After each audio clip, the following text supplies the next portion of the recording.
할렐루야. 아멘. 오늘 전하는 말씀이 저와 여러분에게 은혜가 되기를 소망합니다. 예. 아멘. 아멘. 예. 아이고 독한 걸 해주고. 카일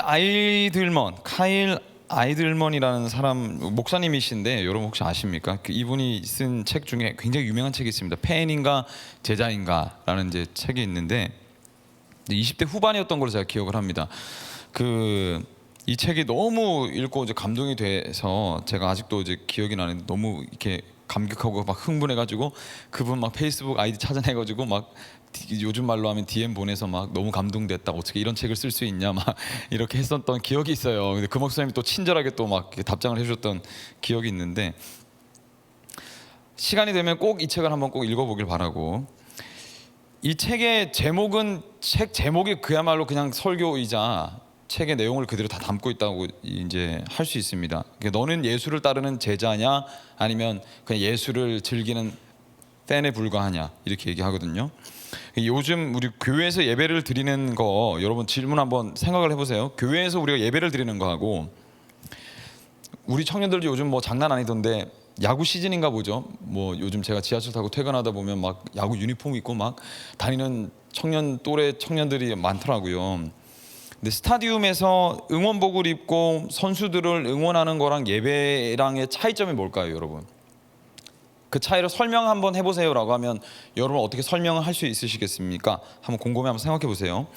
예배에 와서 예수님을 응원하고 말씀 전하는 저를 응원하며 그 말씀을 마치 강연을 듣듯이 와서 앉아서 듣고 감격하고 감동하는 거랑 은혜를 받는다고 얘기하는 거랑 차이가 뭘까?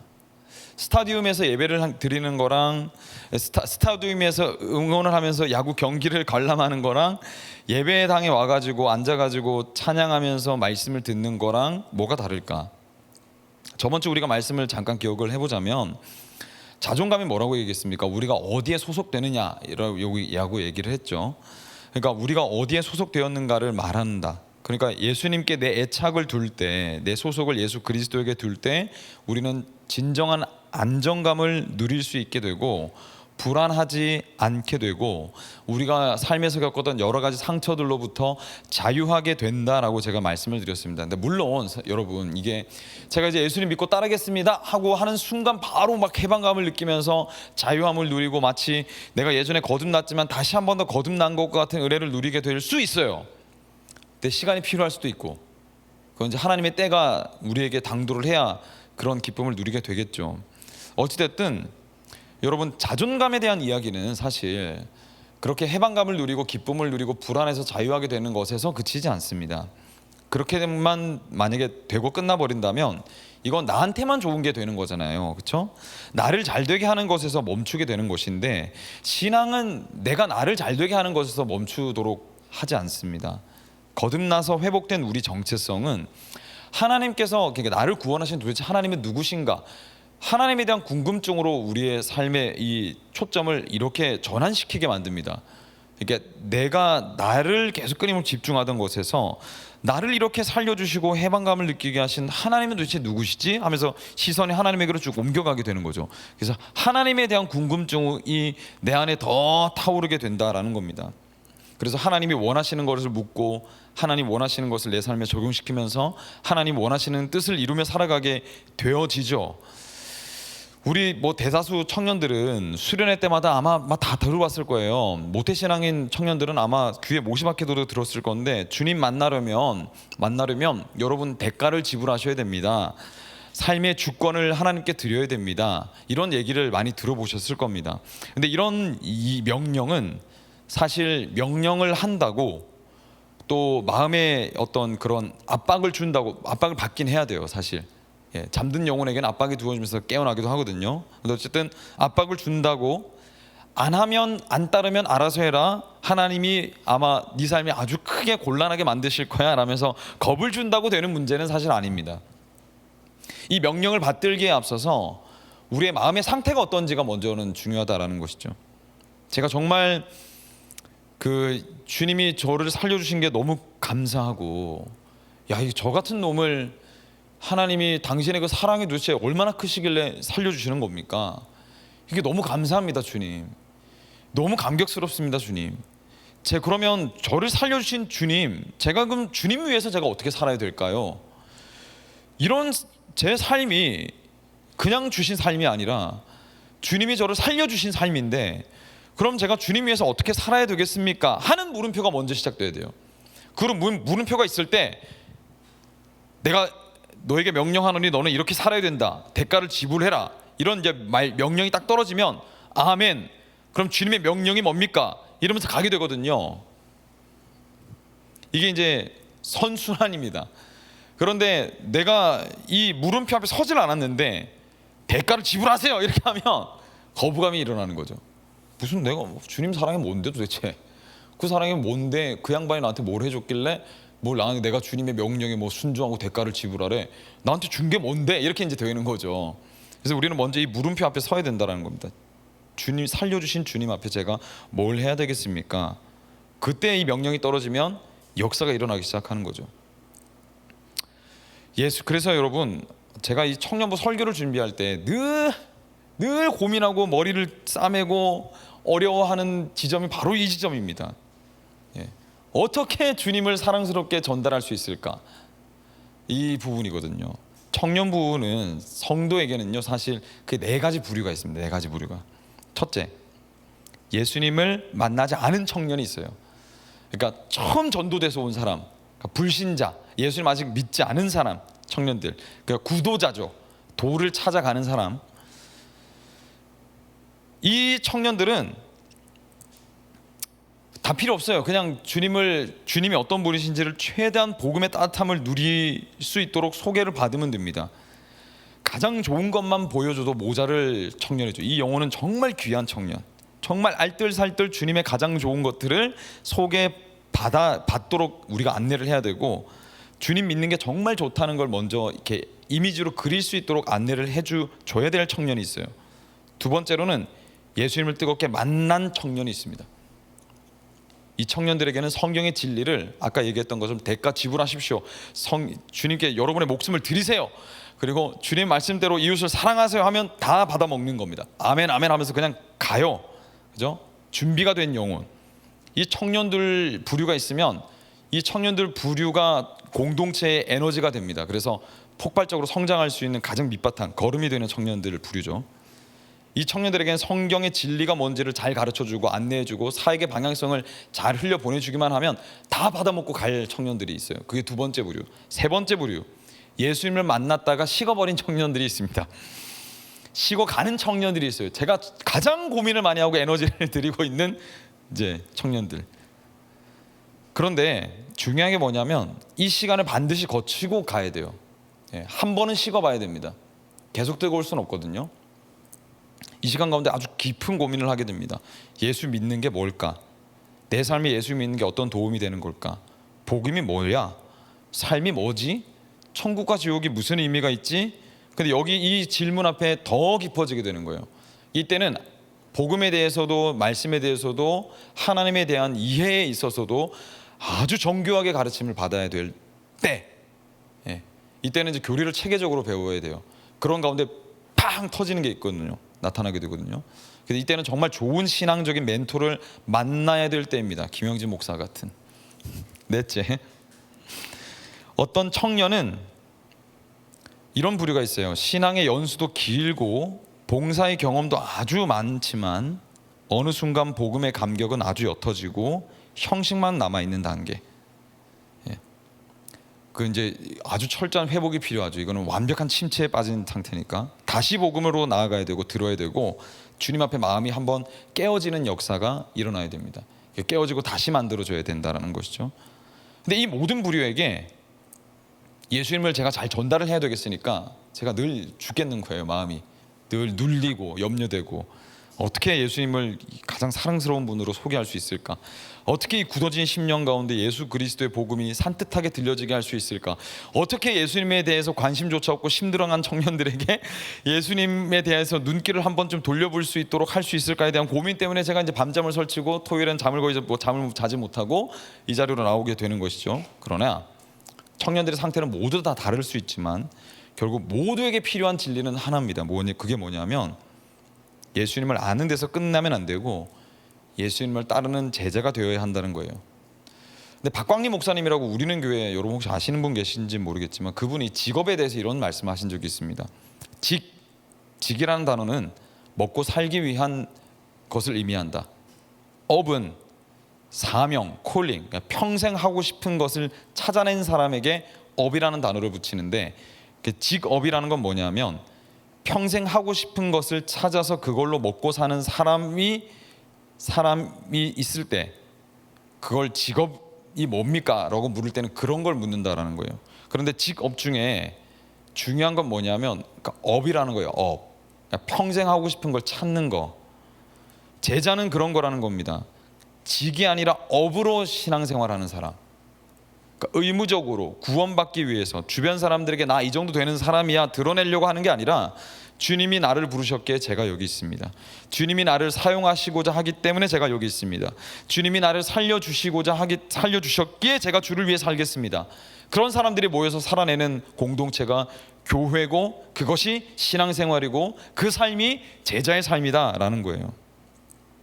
제자와 팬이 다른 것은 결국 내가 예수를 닮기로 결정을 했느냐 아니냐로 결정된다는 겁니다. 예수를 닮기로 했느냐 아니냐, 예수님이 나에게 상관이 있는 분이냐 아니냐. 오늘은 이 바디메오 이야기를 통해서 몇 가지 이제 은혜의 이야기들을 좀 나누고자 하는데, 사실 여러분 오늘 이 본문이 정확히 여름 수련회 때 저와 여러분들이 둘째 날에 나눌 말씀이거든요. 그래서 수련회 오세요. 수련회 오세요. 알았죠? 수련회 때 이 말씀에 담긴 진짜 아주 깊은 의미를 여러분들과 다 나누게 될 겁니다. 지금은 맛배기만 알려드릴 건데 몇 가지 은혜를 좀 나눠보고자 합니다. 그래도 이 말씀은 아주 풍성하거든요. 먼저 제자는 주님 앞에서 자신을 숨기지 않는 사람입니다. 주님 앞에 겸손한 사람임을 의미하는 거죠. 불쌍히 여김을 받아야 되는 사람임을 아는 것. 그러니까 오늘 본문은 여러분 결국에 뭘 얘기하는 거냐면요, 눈을 뜬 바디메오, 그러니까 우리도 눈을 뜹시다 이런 의미가 아니라 당신 제자로 살 준비가 됐고 제자의 길 따르겠습니까를 얘기하는 거, 묻는 본문이거든요. 48절 말씀 한번 다 같이 읽어볼까요? 시작.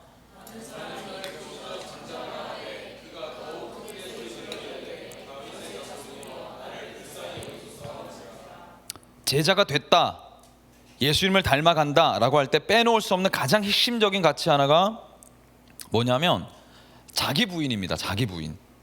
마태복음에 예수님이 이렇게 말씀을 했어요. 예수께서 제자들에게 말씀했는데 누구든지 나를 따라오려거든, 제자가 되려거든 자기를 부인하고 자기 십자가를 지고 나를 따라야 된다. 그게 제자다. 그게 성도다. 그게 예수님 믿는 사람이다. 이걸 말씀하셨어요. 김혁인 목사님이 쓰신 길따름이라는 책을 보면요, 미국 테네시주에 그 채터누가라는 곳이 있대요. 거기에 이제 락시티 가든이라는 곳이 있는데 거기에 아주 유명한 랜드마크가 하나 있답니다. 사진 한번 띄워주시겠어요? 바늘귀라는 랜드마크인데 여기를 통과하는 어떤 그런 체험 코스 이런 게 있대요. 사람 하나가 겨우 들어갈 만한 곳을 통과하는 이제 그런 코스가 있는데, 바늘귀라고 이름 붙여진 이유가 뭐냐면 성경에서 이제 그런 얘기하지 않습니까? 부자가 하나님 나라 가는 것이 낙타가 바늘귀를 들어가는 것보다 더 어렵다 이렇게 얘기하면서 이제 거기에 바늘귀가 나오는데, 그만큼 이 통로가 아주 협착하고 좁아가지고 사람 하나가 겨우 통과할 수 있을 만한 통로래요. 그래서 이 통로를 통과하려면 내가 가지고 있는 짐이나 이런 것들을 다 내려놓고 다 벗어놓고 가야만 통과할 수 있는 곳. 다른 말로 얘기하면 우리가 여러분 제자가 된다는 것, 주님 따라간다는 것은 내 것을 다 내려놓은 상태를 얘기하는 겁니다. 아무것도 욕심내지 않아도, 나를 주장하고 드러내지 않아도 괜찮다는 것을 주님 앞에서 확인받고 알게 될 때 우리는 제자로 살아갈 수 있게 된다. 그러니까 다 내려놔야 제자로 갈 수 있습니다가 아니라 다 내려놔도 괜찮다는 걸 알아야 제자로 갈 수 있는 거예요. 무슨 말씀인지 알겠죠? 이 뉘앙스의 차이가 뭔지를.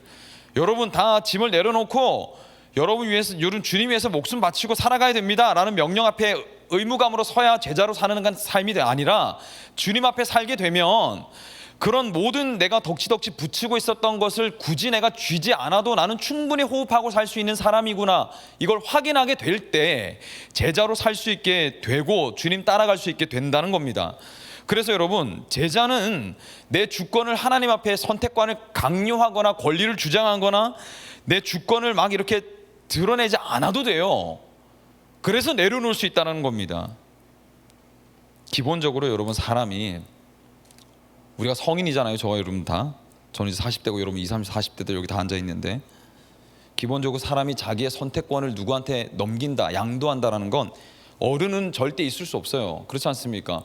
자존심이 얼마고 우리 고집이 얼마고 우리가 가지고 있는 경험이 얼마고 사회생활 몇 년 차인데 내가 그죠? 내 지금 이 자아가 얼마나 올라와 있고 내 정체성이 이 정도 되는 사람인데 내가 왜 누구에게 내 선택권을 준단 말이에요. 이건 상식적으로 어려운 말입니다. 하나님께서 여러분 야 너의 주권을 나에게 좀 줬으면 좋겠어 라고 하나님이 구걸하실 필요가 있을까요? 이걸 굳이 가스라이팅을 하실 이유가 있습니까? 하나님 뭐로 왜 그렇게 하시냐는 거예요. 하나님은 나르시스트나 소시오패스가 아니세요. 하나님이 사람을 조종하는 걸 좋아하시지 않습니다. 하나님이 가스라이팅 해가지고 얻는 게 뭐겠어요? 왜 여러분이 주권을 얻어서 하나님께 득될 게 뭐가 있어요? 하나님은 굳이 그렇게 하지 않으셔도 된다는 거예요. 그게 하나님께 무슨 필요냐 하는 겁니다. 그럴 거였으면 우리를 로봇으로 만드셨으면 됐죠. 그런데 왜 하나님은 우리의 권한을 주님께 주시기를 원하실까요? 이건 분명한 사실이거든요. 하나님이 원하시는 관계가 있기 때문에 그렇습니다. 하나님은 우리에게 결혼과 같은 관계를 원하십니다. 예. 결혼과 같은 관계, 거래 관계를 원하지 않으세요.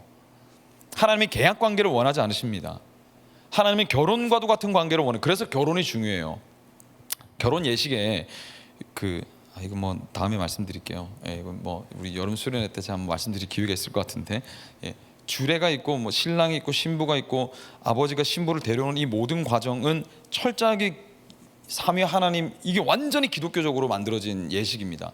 그래서 이거를 추가하거나 변경하거나 빼면 안 돼요. 사실은 크리스천이라면 이게 삼위 하나님에 대한 완벽한 설명을 하고 있는 거거든요. 어찌됐든 결혼이라는 게 뭡니까? 서로를 전적으로 신뢰하고 서로에게 서로를 맡기고 희생하고 헌신하는 걸 결혼이라고 해요. 이 의미가 제대로 전달이 되지 않기 때문에 요즘 사람들이 어마어마한 폐해 가운데 사는 거예요. 서로에게 헌신하고 희생할 생각은 안 하고 이용할 생각만 하니까 다 그냥 관계가 다 어그러지고 하는 거죠. 어쨌든 서로를 위하는 그거 관계, 그 안에서의 누리는 기쁨을 맛보라고 하나님이 당신의 관계로 우리를 초청하시는 겁니다. 그 관계의 맛을 한번 봐야 세상에서 교회로 살 수가 있어요. 대한 사회를 이루며 살 수 있는 겁니다. 우리가 세상과 뭐가 차별이 있는지를 세상에게 알려주려면 하나님과의 진짜 관계를 한번 맛봐야 돼요. 그래야 제자로 살 수도 있습니다. 금요일 밤에 나 혼자 산다라는 프로그램이 하거든요. 한 밤 11시 20분 넘어가지고 이제 하는 건데 우리 청년들은 이제 금요일 밤에 기도하시느라 바쁘셔서 이제 잘 못 보시겠지만 제 종전은 종종 봅니다. 그 코드 쿤스트라고 혹시 아시죠? 연예인 그 음악 작업하는 친구인 걸로 아는데 이분이 옷 잘 입기로 굉장히 유명한 친구잖아요.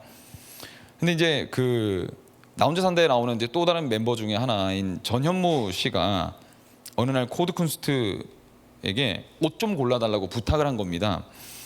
근데 이제 거기서 이제 웃음 포인트가 뭐냐면 코드 쿤스트가 제안한 모든 옷에 대해서 무조건적으로 감탄을 해요. 막 이거 좀 입고 나와 보세요, 형. 이렇게 하면 이제 막 주섬주섬 입고 이렇게 나오거든요. 그러면서 거울에 비친 자신의 모습을 보면서 어떻게 이렇게 멋있을 수가 있어? 막 이렇게 이제 막 감탄을 한단 말이죠. 이게 페피 느낌이구나. 막 이렇게 하면서 좋아하면서 자신을 완전히 이렇게 코드 쿤스트에게 내어주는 걸 보여줘요. 근데 어떻게 그렇게 가능합니까, 여러분? 완전히 전적으로 신뢰를 하면 가능합니다. 완전히 전적으로 신뢰하면 이 친구는 무조건 나에게 최고의 옷을 입혀줄 거다. 최신의 트렌드를 보여줄 거다. 나를 위해서 최선을 다해줄 거다. 그러니까 내가 코드 쿤스트에게 내 몸을 맡기는 게 최고의 선택이다 라는 신뢰를 하면 그렇게 가능합니다. 신앙생활이 똑같아요. 이거 완벽히 똑같습니다. 주님께 주권을 넘겨드릴 수 있다는 것은 예수 그리스도를 믿는 데서 이미 결정이 나요. 왜? 내 비참한 죄악에 끌려가는 나, 그 죄악에 속는 나, 그 죄에 노예된 나, 그 죄 자체를 해결해 주실 것을 예수 그리스도 안에서 발견했기 때문에 내 삶을 주님께 맡겨드리는 거거든요. 내 죄를 해결해 주신 분이 내 삶을 책임져 주시지 못하신가? 아니다. 내 삶을 가장 좋은 길로 인도해 주시 못하시는가? 아니다라는 거예요. 그걸 확신하게 되는 겁니다. 내가 내 삶을 계획하는 것보다 내 삶을 더욱 가치 있고 훨씬 더 빛나게 하실 것을 내가 믿기 때문에 내 주권을 주님 앞에 자연스럽게 내어 드리는 거예요. 그러면서 제자의 삶을 살아가게 되는 거죠. 난 주권까지는 필요 없고 그냥 적당히 나한테 도움될 정도로만 주님 필요합니다. 우리 뭐 그 정도 사이면 돼요. 근데 여러분 한번 생각해 보세요. 누가 여러분을 그 정도만 원한다면 여러분 그 사람과 관계 맺고 싶으시겠어요? 어떤 사람의 내 마음속을 볼 수 있는데 이 친구가 나한테 대하는 그 스탠스가 알고 보니까 너랑 나랑은 그냥 적당하게 그냥 네가 나한테 도움이 되니까 그러니까 내가 너를 만나는 거야 라는 정도의 스탠스만 가지고 있는 친구를 여러분이 알았어. 뒤에서 막 뒷담화 까고 있는데 내가 그 친구가 나에 대해서 그렇게 생각하고 있다는 걸 내가 알아버린 거예요. 그러면 여러분 그 친구와 친구 하겠습니까? 저는 아닐 것 같아요. 저라면. 근데 우리가 주님을 대할 때 주님이 우리에게 십자가를 막 주시면서 내 모든 건 다 네 거야 라고 막 순수하게 나의 모든 걸 다 내어주시려고 하는데 나는 주님 좀 부담스러운데요? 그 정도 말고 적당하게 알잖아요 이거 우리 사이 이거 그 정도 하면 부담스러워요. 뭘 나한테 당신의 생명을 다 주신단 말입니까? 됐고 적당하게 제 필요한 것만 왔다 갔다 하시죠. 요거 알면 여러분 그게 관계가 되겠느냐는 거예요. 그건 관계가 아니죠. 바디메오가 여러분 나를 불쌍히 여겨달라고 할 수 있었던 것은 예수님이라면 내 상황과 여건을 넘어서서 나를 다 받아주실 분이라는 것을 알았기 때문입니다. 그걸 확신하고 신뢰했어요. 바디메오는 자신의 모든 패를 주님 앞에 다 보여드린 겁니다. 나 더 이상 불쌍한 존재로 살기 싫다는 거예요.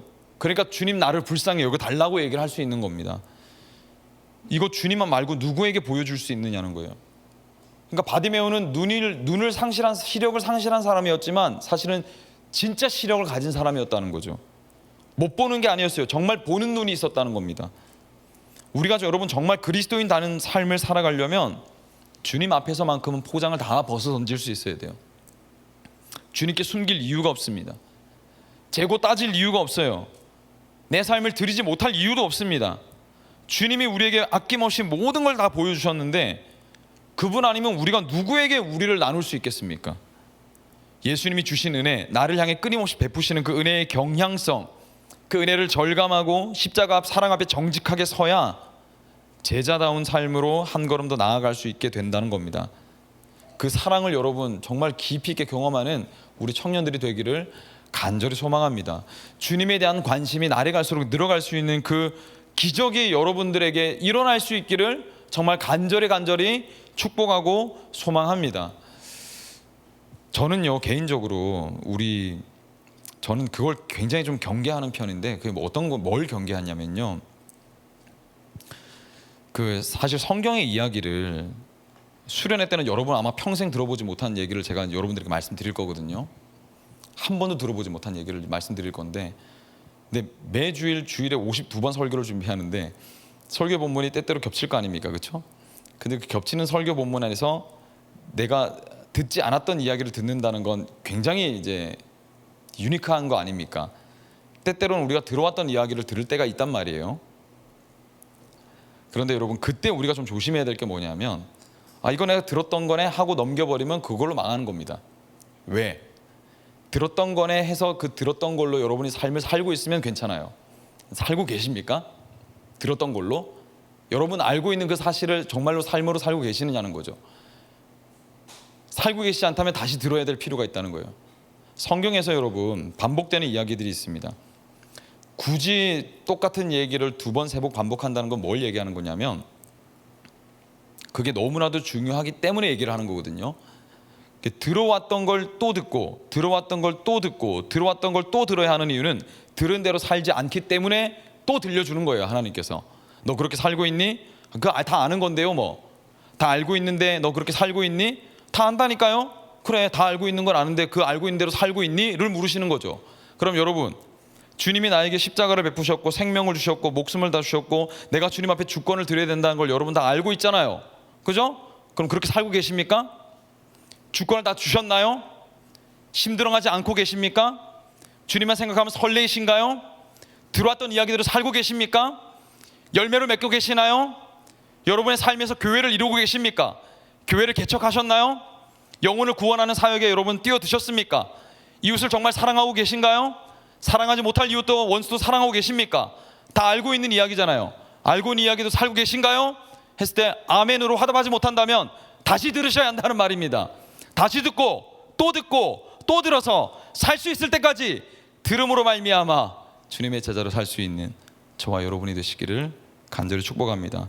그래서 두 번째로는요, 주님께 나를 소외시키지 말아야 합니다. 49절 말씀 읽어봅시다. 시작.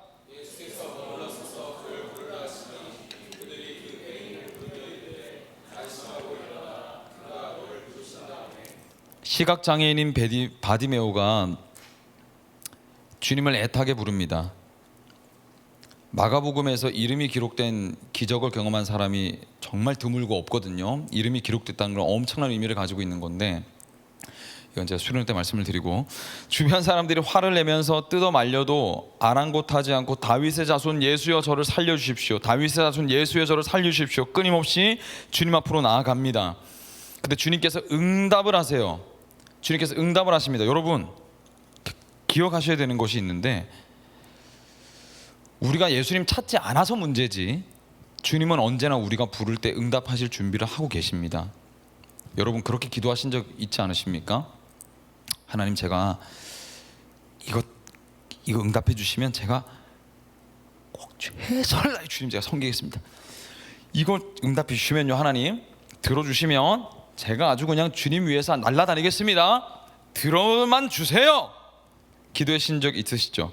하나님 웬만하면 다 들어주셨을걸요? 웬만하면 다 들어주셨을걸요? 아마 웬만한 건 다 들어주셨을 겁니다. 그렇지 않습니까? 여러분 인생이 뜻하지 않게 준비 열심히 한 대로 기적과 같이 응답된 적 정말 없으세요? 있으실걸요? 있으실 겁니다. 저는 좀 잘 없긴 한데 저는 좀 잘 없거든요. 제가 기도한 대로 응답이 잘 안 돼가지고 저는 늘 하여튼 그것 때문에 하나님 앞에서 하여튼 씨름하고 난리가 났던 기억이 있는데, 궁금하면 저랑 한번 차 한잔 하시죠. 제 인생의 실패담을 알려드릴 테니까. 어찌됐든 제가 여기 여러분들 우리 청년들 중에 말도 안 되는 확률을 뚫고 대학 입학하고 취업하고 한 친구들 제가 더러 알고 있거든요. 하나님께서 뭘 말씀하시고자 하는 거냐면, 한 번도 여러분 먹여 살리지 않으신 적이 없고요. 하나님께서는 은혜 주시지 않으신 적이 없고요. 길 열어주지 않으신 적이 없는 청년들이 여기 많을 겁니다. 그런데 한번 잘 생각해 보세요. 화장실 들어갈 때랑 나올 때랑 똑같은 마음 가지고 계신지. 보통 아마 다 달라질걸요. 이루고 되고 나면 뒤돌아서는 경우를 제가 많이 봤어요. 어떤 은혜로 거기까지 갖게 됐는지 기억도 잘 못하는 사람들 많습니다. 점점 희미해지거든요. 왜? 그건 과거일 뿐이니까. 그래서 그건 그거고 이건 이거지 뭐. 이때 참교육이 좀 필요한데. 근데 그렇게 떠나고 외면하고 돌아섰다고 해서 잘 생각해 보세요. 하나님께서 삶을 곤란하게 하시던가, 이 곤란한 건 패가망신을 했느냐를 묻는 겁니다. 제가 하나님을 그저 이용 대상으로 내가 편한 대로 사용했다고 해서 하나님께서 패가망신 시키신 적이 있나요? 잘 안 그러시거든요. 하나님께서. 우리가 여러분 얼마나 이기적인지는 구구절절 설명하지 않아도 다 아실 거예요. 내가 얼마나 이기적인 존재인지는. 저도 제가 저를 잘 알거든요. 저는 청년부 결혼 때만 잠깐 왔다가 축의금 받고 사라진 청년들 제가 수도 없이 봤어요. 남자친구 여자친구 만들고 나서 청년부 나가버리는 청년들 제가 숱하게 많이 봤고, 이 형제 저자매 막 이렇게 하다가 수 틀리면 다른 청년 공동체로 다른 교회로 넘어가고, 그런 청년들 말하면 뭐합니까? 저 너무 많이 봤어요. 저 그런 청년들은.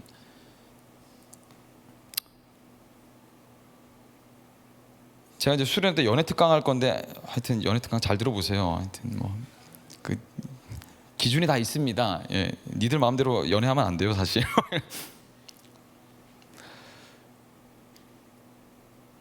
여기서 여러분 어떻게 좀 높은 자리까지 떵떵거리면서 권력욕을 한번 누려보려고 갑질 한번 해보고 싶어가지고 높은 리더십까지 가서 청년부 공동체 집어 흔들고 교육자 힘들게 하고 망가뜨리는 사람 제가 많이 봤어요. 왜 그렇게 하냐면 성도와 제자와 교회가 어떤 의미인지를 모르기 때문에 그렇게 하는 거거든요. 그런데 여러분, 하나님 뭐라고 하시던가? 제가 중요한 건 이겁니다. 그런데 하나님은 뭐라고 하시던가요? 남아있는 공동체는 굉장히 힘들고 어려울 수 있는데 은혜를 잊어버리고 주신 은혜 싹 다 까먹어버리고 자기 마음대로 살든 별로 타격 없을걸요. 잘 살고 있을 겁니다. 크게 문제 없이. 그게 하나님 은혜예요. 은혜. 하나님의 은혜를 여전히 베풀고 계신 겁니다. 이게 복음이 얘기하는 것이기도 해요. 한편으로 내가 엉망으로 살고 뒤집어버리고 왜곡시키고 다 깨트려도 하나님이 그 주시는 은혜의 통로를 막지는 않으세요. 그러니까 우리가 살고 있는 겁니다. 여러분, 그걸 잘 기억하셔야 되는데, 목사님, 바디메오 사실 똑같지 않습니까? 예리한 청년들은 그렇게 질문할 수 있어요. 눈먼 장님이 예수님께 고침받고 나서 어떻게 했을까요? 목사님, 이 사람도 자기가 낫고 나서 떠나지 않았을까요? 며칠은 따라다녔을 수 있죠. 그런데 그 뒤로 잊어버리고 안 떠났으리라는 법이 어디 있습니까? 그렇게 생각할 수 있어요. 아주 예리한 친구죠. 이렇게 생각할 수 있다면. 그런데 바디메오는 아니었어요. 이름이 기록된 이유가 그것이기도 하고, 만약에 떠났다면 바디메오라는 이름이 붙질 않을 거예요. 바디메오도 사실 이름은 아니지만 디메오의 아들에서 바하고 디메오에서 바디메오가 된 건데, 어쨌든 이런 이름도 잘 기록이 안 돼요. 아마 한 남자가 이렇게 해서 됐든지 기록도 아예 안 됐을 겁니다. 바디메오는 아니었단 말이죠. 주님께 나아갔고 고침받은 뒤로도 주님의 부르심 앞에서 계속해서 살아갔다는 걸 보게 됩니다. 어디서? 우리가 여러분 읽고 있는 이 마가복음이 원복음이라고 해서 사복음서 중에 첫 번째로 쓰여졌거든요. 경전으로 쓰여진 시점이 언제냐면 예수님이 승천하시고 나서 이제 이 사도들이 예수님에 대한 기록을 보존하고 남겨서 교회를 세우기 위해서 경전이 쓰여지기 시작하는데, 보통 타 종교와 다르게 기독교는 굉장히 빠른 시점에 쓰여지게 됩니다. 특히 마가복음은 30년에서 35년쯤 뒤부터 쓰여졌어요. 그런데 바디메오에 대한 이야기가 쓰여졌다는 건 뭘 얘기하는 거냐면, 바디메오는 살아서 초대교회를 이루는 한 공동체로 여전히 존재했기 때문에 경전에 기록되었을 것이다 라고 학자들이 얘기를 합니다. 무슨 말입니까? 적어도 30년이 지나도록 여전히 초대교회 내에서 예수를 전하는 자로 여전히 제자로서 살아가고 있었다는 걸 얘기하는 거예요. 여러분, 설교 말씀을 들을 때는요, 주님 앞에 나를 돌아보는 시간을 가지는 것이 정석입니다. 그러니까 말씀은 평가하는 시간이 아니에요. 말씀은 내 지식을 내가 알고 있느냐 모르느냐를 판단하는 시간이 아니라, 이 시간은 하나님이 여러분에게 말씀하시는 시간이거든요. 그래서 지금 하나님이 나에게 말씀하시는구나 라는 걸 돌아보는 시간을 가지는 게 정석인데, 그러니까 내가 지금 주님 앞에 바르게 살아내고 있는가, 내가 지금 혹시 살다가 잊어버린 것이 있는 건 아닌가, 나는 지금 영적으로 어떤 상태인가, 지금 내가 뭘 해야 되는가, 하나님이 나에게 뭘 하기를 원하시는가를 들으셔야 그게 설교를 듣는 태도입니다. 정확한 태도. 그렇다면 오늘 주님은 우리에게 분명히 말씀하시는 것이 하나 있어요. 예수를 믿는 너 아무개요, 너는 주님의 부르심 앞에 나오고 있는가? 이걸 질문하고 있는 겁니다. 하나님께서. 누구야? 내가 너에게 내 목숨을 줘서 은혜를 베풀어 내가 너를 살게 하였고, 내가 너에게 업도 줬고, 내가 너에게 제자로 살 수 있는 기회도 줬으며, 그에 합당한 건강도 너에게 줬는데, 사지 멀쩡하게 줬고, 내가 너에게 젊음이란 때를 줬으며, 내가 너에게 인생을 살아갈 수 있는 꿈을 꿀 수 있는 비전을 내가 줬는데, 너 그 걸음 앞에서 지금 어떻게 살고 있느냐? 그 부르심 너가 깨달았느냐? 나에게 물어왔느냐? 아는 대로 살아가고 있느냐? 이걸 묻고 계시다는 겁니다. 여러분, 주일 예배 한두 시간만으로는요, 제가 분명히 말씀드리지만 여러분의 영혼을 지켜낼 수 없습니다. 주일에 한두 시간으로는 여러분 영혼을 지켜낼 수가 없어요. 이 마지막 때에는 더군다나 더 그래요. 여러분, 왜 우리가 말씀을 할 때 심드렁하고 그냥 들었던 거네, 됐지 이거 예수님 이야기 그래서 어쩔 건데, 이거 예수님 나 살려줘? 이거 살려? 어쩔 거야 이거, 이래서. 근데 어떡하라고? 내가 교회가 나랑 무슨 상관이야? 공동체? 이게 뭔데? 주님 나에게 은혜 주시는 거? 이게 뭐야? 왜 우리가 이런 스탠스로 나아가게 되는 겁니까? 왜 우리가 주님이 나를 살려주셨다고 끊임없이 사랑으로 초대하시는데도 왜 우리가 끊임없이 심드렁하고 대가를 요구하고 계산기 두드리고 그래서요? 그건 예전이잖아요. 지금 주세요. 저 먹여 살릴 수 있어요 이걸로? 이 말씀으로 저 먹여 살릴 수 있냐고요. 왜 우리가 이렇게 하는 겁니까? 영혼이 지켜지지 않고 있기 때문에 그런 겁니다. 말씀을 등한시하고 듣지 않고 세계관이 바뀌지 않으니까 그냥 계속 끊임없이 힘들어한 거예요. 여러분, 우리 영혼을 정말 지키려면, 목사가 무슨 얘기하겠습니까? 여기서 제가 성공 논리를 얘기할 거 아니잖아요. 여러분 영혼을 살릴 수 있는 얘기를, 그러니까 무엇이 됐든 저는 얘기를 할 건데, 여러분 정말 주님이 주신 사역을 감당하고 여러분 영혼을 정말 살리려면, 영혼이 정말 호흡하고 정말 기쁨을 누리고 싶으시고 정말 불안에 떨고 싶지 않으시고 정말 주님이 이끄시는 대로 여러분 신바람 나는 그런 인생을 정말 살고 싶으십니까? 정말 그러신가요? 그러면 매일매일 주님으로 여러분의 삶을 채우셔야 돼요. 말씀으로 끊임없이 채우셔야 됩니다. 제가 다시 한번 말씀드리지만 기도 시간을 만드시고 말씀을 읽으셔야 돼요. 이거 뭐 신앙이 저는 그냥 뭐 모르겠어요. 예전 같지를 않은 것 같아요. 그러면 왜 예전 같지 않은데도 불구하고 왜 그냥 가만히 계세요? 그러면 안 되잖아요. 회복을 위해서 달려 나와야 되잖아요. 여러분 정말 그렇게 살아도 괜찮으시겠느냐는 겁니다.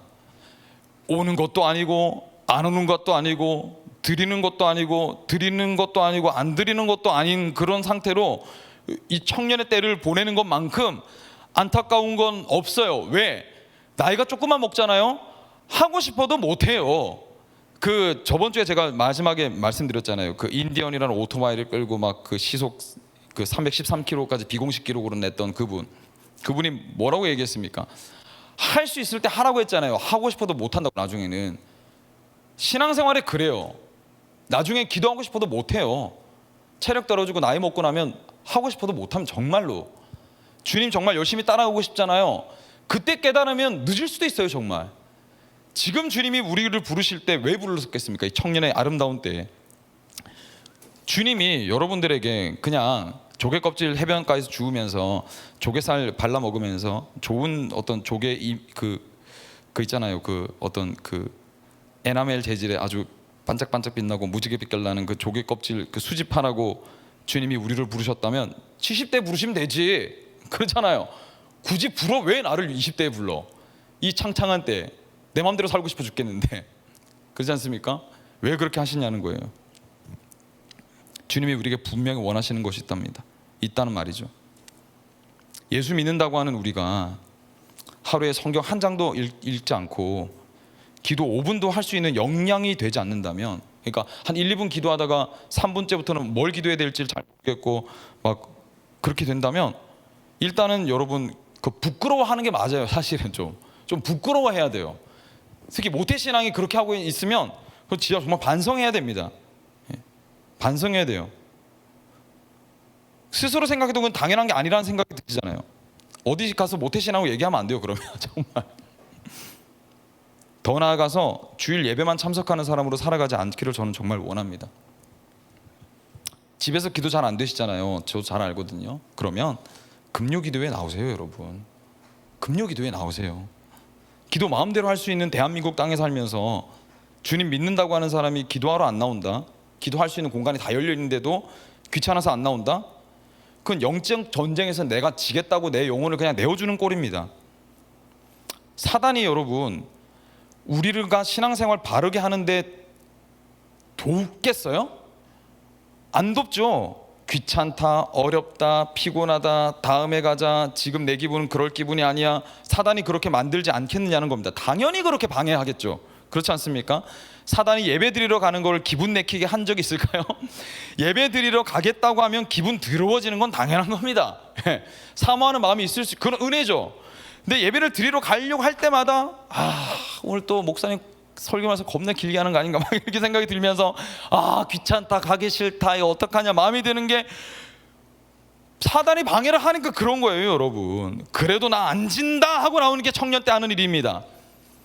금요기도회는 더 그래야 돼요. 다음날 토요일이잖아요. 인생 어디다 쓸 거예요? 젊으니까 더 기도하면서 주님 앞으로 나오려고 하게 되는 거예요. 저희가 금요일 기도회 때마다 찬양인도 하거든요. 저의 꾀꼬리 같은 소리를 듣고 싶으시다면 금요일날 나오시기 바랍니다. 제 아름다운 얼굴을 한 번이라도 더 보고 싶으시다면 금요일날 나오시기 바라는데, 제가 찬양 인도를 할 때 영적으로는 제가 얼마나 많은 공격을 받겠어요. 여러분 단에 이렇게 서가지고 찬양 첫 소절을 부르기 직전까지 도망치고 싶고 때로 못할 것 같고 숨 막히고 심장이 터질 것 같고 그럴 때가 한두 번이 아닙니다. 주일에 여러분 앞에서 설교하는 건 어떻겠어요? 이 수많은 눈들이 저를 다 또 보고 있는데, 그죠? 인프피하고 또 네가 좋아 이런 거 하는 거는 여러분에게 목숨을 걸었단 말인 겁니다, 여러분. 여러분에게. 제자는 사역하는 사람입니다. 주님이 나를 부르신다는 것을 내가 알고 부르신 대로 쓰임 받기로 결단한 사람, 회사에서든 학교에서든 교회에서든 그리스도인의 정체성에 합당하게 헌신하셔야 돼요. 예배만 드리고 서비스만 받는 사람이 되지 않기를 저는 간절히 원합니다. 그렇게 신앙생활을 하게 되면요, 주님의 마음을 절대로 이해할 수가 없습니다. 헌신하고 희생하는 사람의 마음을 몰라요. 그래서 한 번이라도 감당을 해봐야 돼요. 정말 평생에 어떤 영혼을 책임지는 사람이 되어봐야 돼요. 어떤 영혼을 반드시 한 번은 책임져 봐야 돼요.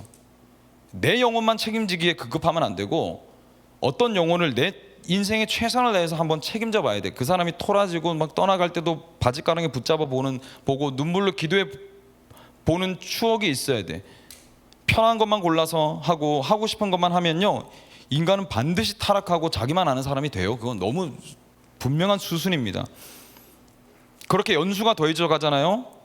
교회 문턱만 왔다 갔다 하게 되면 교회는 다니는데 수십 년을 다녔는데 하나도 변화된 건 없고 내가 그리스도인인지 아닌지도 모를 사람으로 살다가 끝나는 인생이 되는 겁니다. 사람을 신경 못 쓰겠거든 여러분, 교회에서 쓰레기통을 비우는 일이라도 하시고 화장실 청소라도 한번 해보세요. 이번 여름에 우리 수련회 우리 청년부끼리만 가거든요. 지금까지 수련회 가면 권사님들 오셔가지고 막 음식 준비해 주시고 헌신하게 놀아 동행을 하셨다고 하더라고요. 아침이든 뭐든 다 챙겨주셨다고 하더군요. 그래서 이번에 우리 그러지 말자고 제가 했어요. 우리가 전부 다 하나부터 끝까지 다 감당해보자. 당연하게 아무것도 아니라는 거, 당연한 거라고 생각했던 것들이 당연한 게 아니라는 걸 우리가 좀 알아보자. 그게 얼마나 감사한 헌신이었는지 우리가 느껴도 보자. 서로가 서로를 도우면서 빈자리를 메꿔보면서 교회로 훈련되자. 목자들이 그렇게 도전했어요. 그래서 이번에 아무도 안 따라갈 겁니다. 잘했죠? 예. 목자들만 고생하고 헌신하는 해서는 안 될 거예요. 빈자리가 있으면 모두 다 뛰어들어야 될 겁니다. 다 헌신하고 도와주고 해야 될 거예요. 복숭아를 그렇게 즐겨 먹었다고 하는데 복숭아 깎아야 됩니다. 우리가 먹고 싶으면 다 달려들어서 칼로 깎아서 먹어야 돼요. 아침 준비 다 같이 해야 돼요. 설거지 같이 해야 될 겁니다. 내가 먼저 하겠다고 나서 보는 사람이 되어줘야 돼요. 그렇게 같이 고생하고 헌신해봐야 공동체에 대한 애정도 생기고 전우애도 생기고 교회가 되어져 가는 겁니다. 팔짱만 끼고 한 걸음 물러나가지고 이렇게 계속 관망만 하고 있으면 신앙이 성장을 할 수가 없습니다. 절대로. 이렇게 하고 있는데 주님이 어떻게 은혜를 주시고 교회가 될 수 있으며 내 신앙이 성장하고 기쁨과 즐거움을 누릴 수 있겠느냐는 거죠. 주님 그리스도께서는 여러분의 부름에 언제나 응답하셨습니다. 그걸 기억하세요. 죄로 인해 고통당하고 신음하며 어찌해야 될 바를 모르고 있을 때 주께서는 한 걸음 나서셨어요. 땀방울이 핏방울이 될 때까지 두려움에 떠셨지만 도망치지 않으셨고 사역을 감당하셨습니다. 우리가 여러분 왜 이 교회에 나오는 모든 것들을 다 당연하게 생각할 수 있게 됐겠어요? 그렇지 않습니까? 받는 것이 엄청나게 많은데도 불구하고 이걸 당연하다고 여길 만큼 우리에게 너무나 자연스러운 것들이 되어버린 이유가 뭡니까? 주님의 모든 것을 여러분을 위해서 다 주셨기 때문입니다. 정말로 여러분이 거리낌 느끼지 않도록 받은 것에 대해 죄책감 느끼지 않을 정도로 자연스럽게 여러분에게 은혜를 베풀어 주셨기 때문에 주님은 여러분 이 땅에 오셔가지고 머리 누일 곳 하나 없으셨고 새벽부터 밤이 될 때까지 기도하셨고 기적을 일으키시느라 여념이 없으셨어요. 밥 제대로 못 드시고 못 주무셨어요. 오죽하면 여러분 갈릴리 호수 건너편 건너실 때 배 뒷 고물에다가 아무것도 없는 거기 잠에 세상 모르고 빠지셨겠어요? 잠에 빠지셨겠냐는 겁니다. 늘 수면 부족에 시달렸단 말이에요. 이거 왜 하신 겁니까? 그리스도께서 먼저 제자로서의 삶이 어떻게 살아야 되는지 우리에게 보여주시고 우리를 위해서 하셨다는 거죠.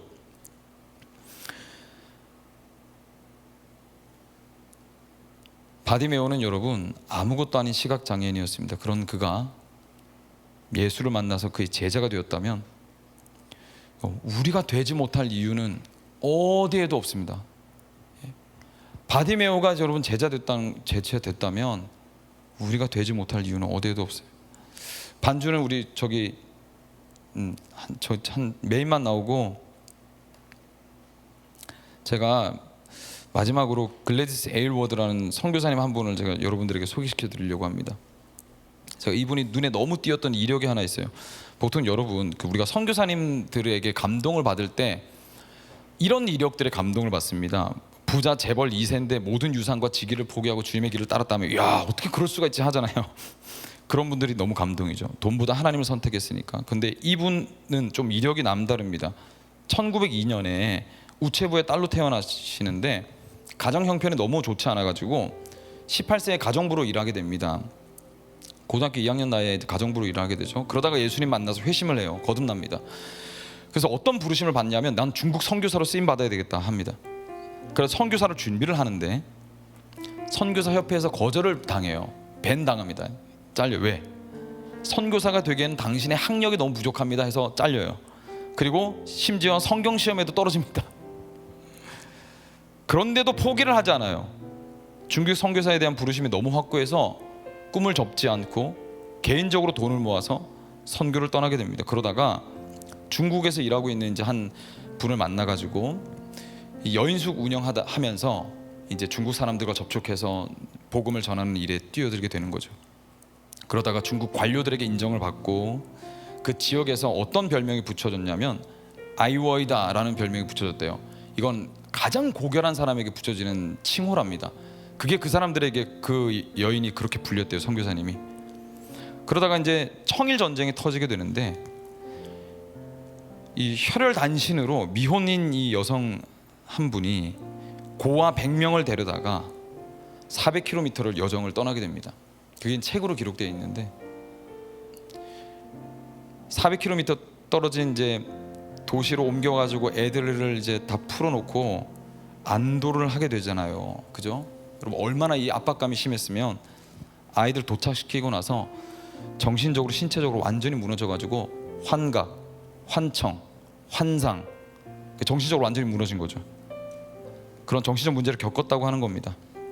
그러다가 이제 회복이 되고 1970년대까지 타이완에서 고아원 사역하시다가 이제 하나님 부름 받고 하나님 나라로 가게 됐는데, 제가 여러분 뭔 얘기를 하고 싶으냐면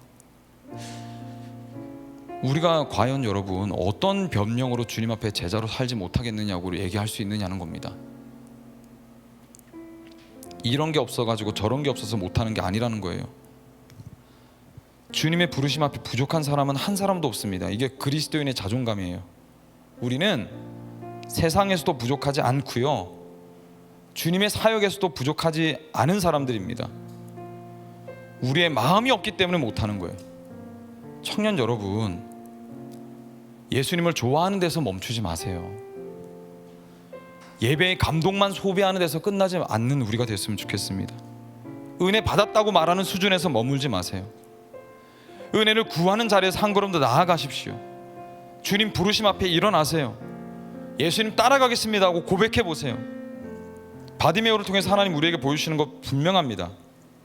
주님 앞에 나를 숨기지 않는 것, 주님의 부르심 앞에 물러서지 않는 것, 은혜 받은 자로 함께 섬기며 따라가기를 결단하는 것. 오늘 이 자리에 처음 온 청년이 있을 거예요. 예수님 모르는 청년이 있을 겁니다. 주님은 여러분 지나치지 않으실 겁니다. 오늘도 은혜를 베푸실 겁니다.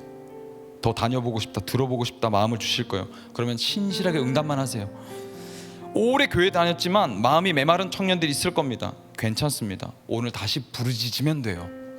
부르짖으면 됩니다. 부르짖으면. 이미 지쳐있고 신앙이 버겁고 시작할 힘이 없는 청년이 있을 수 있어요. 그럼 오늘 설교가 굉장히 힘들었을 겁니다. 아마 마음이 많이 부딪히셨겠죠.